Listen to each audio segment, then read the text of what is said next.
देशामधील किंवा राज्यामध्ये गरिबांचे प्रश्न गरीबच सोडवू शकतो। त्यामुळे येणाऱ्या काळात सर्व जाती धर्मातील तरुणांनी एकत्र येऊन सत्ताधाऱ्यांना खाली खेचून आपलंच राज्य आणि आपलीच सत्ता निर्माण केली पाहिजे आणि तशी लाट गेल्या 75 वर्षांपासून पहिल्यांदाच आलेली आहे। त्यामुळे सर्वांनी एकत्र येणे गरजेचे असल्याचे मत मराठा आरक्षणाचे नेते संघर्ष योद्धे मनोज जरांगे पाटील यांनी सोलापूर येथील पत्रकार परिषदेत केले। पुढे बोलताना मनोज जरांगे पाटील काय म्हणाले पाहूया। आक्रोश लोकांच्या मनामध्ये गेल्या अनेक वर्षांपासून आहे त्या परिस्थितीत समाज मराठ्यांसह सगळ्या जाती धर्मातल्या लोकांना त्यांचं स्वप्न जर साकार करायचं असलं तर ज्याच्या त्याच्या क्षेत्रात, ज्याच्या त्याच्या विषयात, ज्याच्या त्याच्या व्यवसायात त्यांना जर बदल करायचा असला, त्यांच्या लेकरात, त्यांच्या शेतीत, त्यांच्या व्यवसायात जे अनेक प्रश्न त्याचा जर बदल करायचा असला तर लोकांना आता मनातून उठाव करावा लागणार, सगळ्या जाती धर्माच्या लोकांना, तरच हे बदल होणार।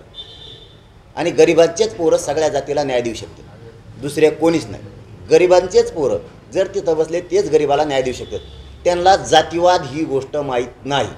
जातीवादाचे तुकडे करण्याची जबाबदारीनं, जातीवादाचे तुकडे करण्याचं जबाबदारीनं काम सगळ्या पक्षातल्या नेत्यांनी केलेलं आहे। जबाबदारीनं ठरवून कोणी जातीवाद करायचा, कोणी नाही करायचा, कोणी दंगल पेटवायची, कोणी नाही पेटवायची, कोणी पुढं व्हायचं, पुढं कोणचे लोक घालायचे, हे नियोजनबद्ध जबाबदारीनं यांनी 75 वर्ष काम केलेलं आहे।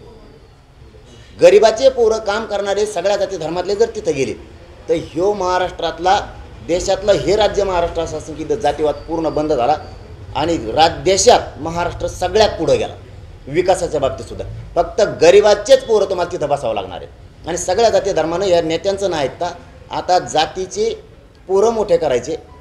आपल्या राज्यात असणारे सगळे व्यवसाय, शेतीपासून सगळे, हे जर प्रगतीकडे न्यायचे असले तर गरिबाचे पोरं तिथं बसवायचे, सगळ्यांनी पक्क ठरवलं पाहिजे।